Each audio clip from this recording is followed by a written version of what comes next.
Hello my dear friends, welcome to my YouTube channel. आप सभी का स्वागत है हमारे इस यूट्यूब चैनल में। तो डीएलएड का एग्ज़ाम जो एंट्रेंस एग्ज़ाम है बहुत जल्द होने वाला है। मॉडल और इसका जो सिलेबस है बिहार बोर्ड ने जारी कर दिया है। सभी प्रश्न जो होंगे मैट्रिक स्तर पर होंगे। तो आइए अब हम लोग इंटरेस्ट का जो सेट है एक एक मॉक टेस्ट करके लगाते हैं और सभी करते हैं। आप सभी को रेगुलर मिलता रहेगा मॉक टेस्ट और लगातार सभी विषयों का मॉक टेस्ट मिलता रहेगा।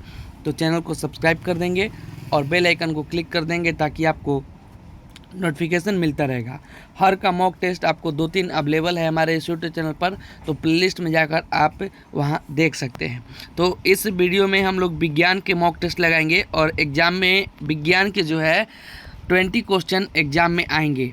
तो इसमें हम लोग 20 क्वेश्चन लगाएंगे और ये जो सेट है ये डीएलएड के आपके एंट्रेंस यानी प्रैक्टिस सेट बुक से लिया गया है। तो ऐसे ही करके आपको सारा जो है सेट करवाया जाएगा प्रैक्टिस सेट। तो प्रकाश का शून्यावकाश का वेग में अनुपात है, यानी इसका वेग में अनुपात कितना हो सकता है?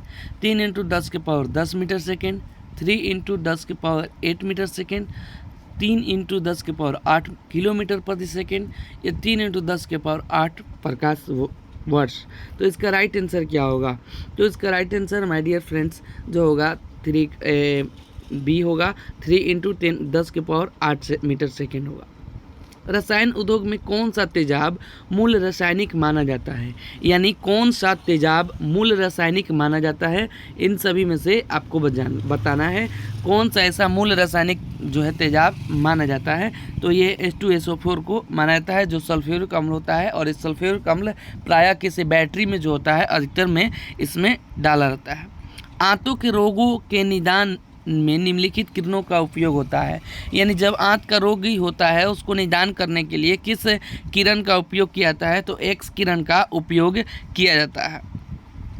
फ्यूज का सिद्धांत जो है यह किस पर वर्णित है? यानी यह फ्यूज का सिद्धांत किस पर प्रभाव करता है ज़्यादातर? तो इसका जो है विद्युत का ऊष्मीय प्रभाव पर करता है। यानी फ्यूज जो लगाया जाता है, अगर फ्यूज ज़्यादा अत्यधिक बिजली आ जाती है तो फ्यूज क्या होता है, उसके ऊष्मीय प्रभाव को नहीं झेल पाती है जिसके कारण टूट जाती है, यानी फ्यूज ब्रेक डाउन हो जाता है जिसके कारण बिजली आगे बढ़ नहीं पाती है। परमाणु के नाभि में निम्नलिखित में से कौन से कण होते हैं? तो परमाणु के नाभिक में जो होते हैं ना, प्रोटॉन एवं न्यूट्रॉन जो होते हैं ये कण होते हैं।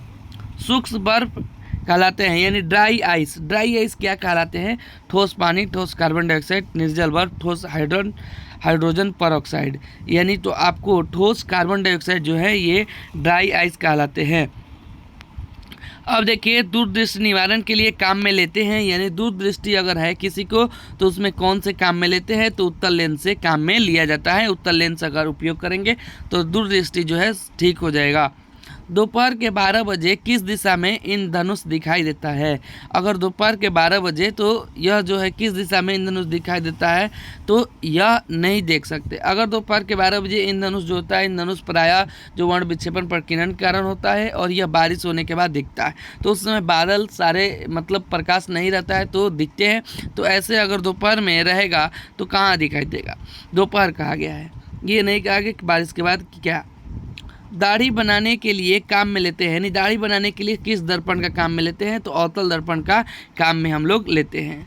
धोने के सोडा का रासायनिक सूत्र है। धोने के सोडा का रासायनिक सूत्र क्या है? तो धोने के सोडा का रासायनिक सूत्र Na2CO3। तो माय डियर फ्रेंड्स इसी तरह आपके सभी मॉक टेस्ट होते रहेंगे और इसके बाद का हमारा मॉक टेस्ट रहेगा सामाजिक अध्ययन। फिर हम लोग अंग्रेजी की भी मॉक टेस्ट लेकर आएंगे। सौर ऊर्जा निम्नलिखित में से किससे प्राप्त होती है? तो सौर ऊर्जा जो है यह आपको सौर ऊर्जा सूर्य से प्राप्त होती है। और किससे प्राप्त होगी सौर ऊर्जा? ठोस कपूर से कपूर वाष्प बनाने की प्रक्रिया को क्या कहते हैं? तो ये आपका ऊर्ध्वपातन कहते हैं। पौधे और पेड़ का खाना तैयार करने की प्रक्रिया क्या कहलाती है? तो पौधे और ये इसको क्या कहते हैं? फोटोसिंथेसिस कहते हैं। और फोटोसिंथेसिस को हिंदी में कहते हैं प्रकाश संश्लेषण। प्रकाश संश्लेषण कहते हैं।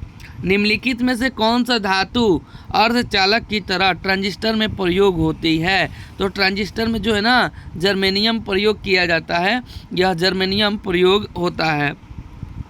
जैविक सिस्टम में रासायनिक क्रिया की प्रक्रिया को तेज करने में उत्तरदायी पदार्थ है। तो यह उत्तरदायी पदार्थ जो है यह एंजाइम है। एंजाइम जो है उत्तरदायी पदार्थ जैविक सिस्टम में करता है। निम्नलिखित में से किसकी कमी से मधुमेह रोग होता है मनुष्य में? तो ये इंसुलिन की कमी होगा तो मधुमेह रोग होने लगेगा, ठीक ना, इंसुलिन की कमी से। विटामिन जो खट्टे हैं साइट्रस में पाया जाता है तथा चर्म को स्वस्थ रखने में ज़रूरी होता है। अगर चर्म में आपको कोई प्रकार की दिक्कत है तो आप खट्टे फलों से ठीक कर सकते हैं। और खट्टे फलों में विटामिन हमेशा सी पाया जाता है। जितने भी खट्टे फल में है, आंवला है, आपके नींबू हैं या नारंगी है, ऑरेंज है, इस सभी चीज़ों में जो है विटामिन सी प्रचुर मात्रा में मिलती है। मनुष्य के शरीर में खून की शुद्धिकरण प्यूरिफिकेशन की प्रक्रिया को क्या कहते हैं? तो ये आपको डायलिसिस कहते हैं। डायलिसिस क्या करता है? खून की प्रक्रिया को शुद्ध किया जाता है और ये चीज़ों करता है। आइए अब 79 और 80 देखते हैं। प्रश्न जो है आपके अंतिम है मॉक टेस्ट में और आपको 20 क्वेश्चन मिलेंगे एग्जाम में। टरबाइन और डायनेमो से बिजली प्राप्त करने में किस ऊर्जा को विद्युत ऊर्जा में परिवर्तित करती है? टरबाइन और डायनेमो से तो आपको किस ऊर्जा से करेगी?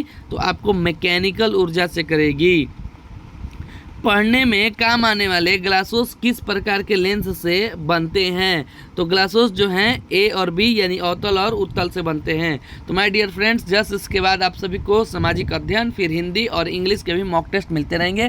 तो आप सभी लगातार मॉक टेस्ट, आप सभी को सब सब्जेक्ट के 5-5 मॉक टेस्ट रोज़ मिलेंगे। तो आप सभी चैनल को सब्सक्राइब कर दीजिए और आने वाले आपके दिनों में जो कुछ भी आपको एंट्रेंस, बीएड और किसी से भी जॉब से अपडेट है आप सभी को मिलती रहेगी और हमेशा सबसे पहले आपको नोटिफिकेशन प्राप्त होते रहेगा। चैनल को सब्सक्राइब कर दिए, बेल आइकन क्लिक कर दिए। Thank you.